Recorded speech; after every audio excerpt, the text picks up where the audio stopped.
Hello everyone, welcome to my YouTube channel Shilpa Data Insights. In this video, we are going to see if a data frame is empty or not. If you want to know how to create a data frame, please go ahead and watch my previous video in which I have explained you how to create a data frame with a particular schema. So in this video, I am going to first create a data frame which is an empty data frame. So how you can go ahead and create an empty data frame is with just the list, but inside the list there is no item inside it. And it has two columns, ID and name. Name is the string data type. So this is the data frame that I will be creating. In this data frame, there is no records in it. So if I do a df.show, it will display me the records, but in our case, there's no record. So it will give me an empty data set. So now if I do a count, what should be the count of this data frame? It should be 0, right? Because there is no record in this particular data frame. So for that, I will be doing a df.count. In this df.count, you see the number of records is 0. Now, if you want to check how exactly you can see whether a data frame is empty or not, for that, you can just use an if condition and check the count.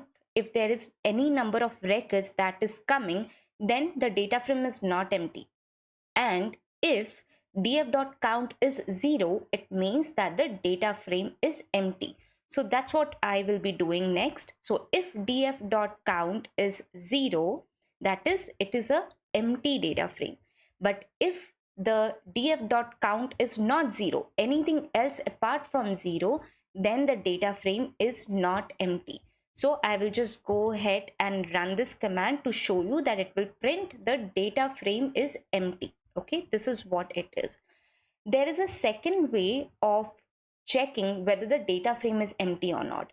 So you remember that the data frame is an abstraction. It's a high level abstraction over RDD, and Spark works on the RDD basically. So you can convert this data frame into RDD, and RDD provides a method called isEmpty. So in this, you have an isEmpty method that you can use after converting the data frame to RDD. How you can do it? You can just do a df.rdd, it gets converted into an RDD, and then use the isEmpty method to check if it is an empty record or not. So if you will see, this is a camel case. There could be a camel case. Mostly in Spark, you use the camel case letters. Okay.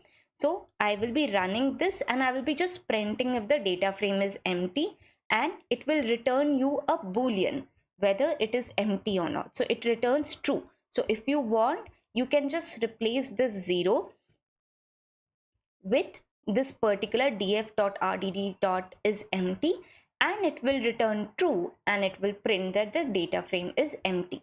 Okay.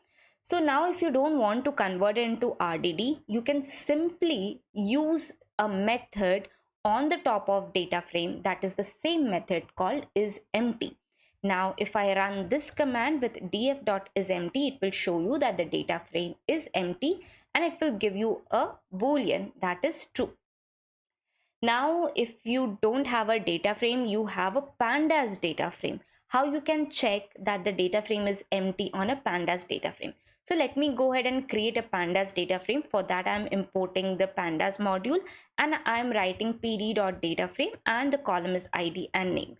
And in that data frame, I don't have any data into it. So it will go ahead and give me an empty result. So in the same manner as we have a method for data frame as isEmpty, we have a same method in pandas data frame also, which is .empty. Okay, so you can just use empty and it will give you the result if the data frame is empty or not. So now you see the data frame is empty. So this is how you can check basically whether the data frame is empty or not. This is a very useful use case that you can use it in your project, and it's used widely in the projects to see whether a data frame is empty or not. And this could also be an interview question for you to trick whether you know how to use your count function or whether you know there is an isEmpty method or not. If you have learned something new in this video and you have gained knowledge and you can crack the interview, then please hit the like button, subscribe to my channel, and share it with your friends. Thank you so much for watching, and I wish you have a good day.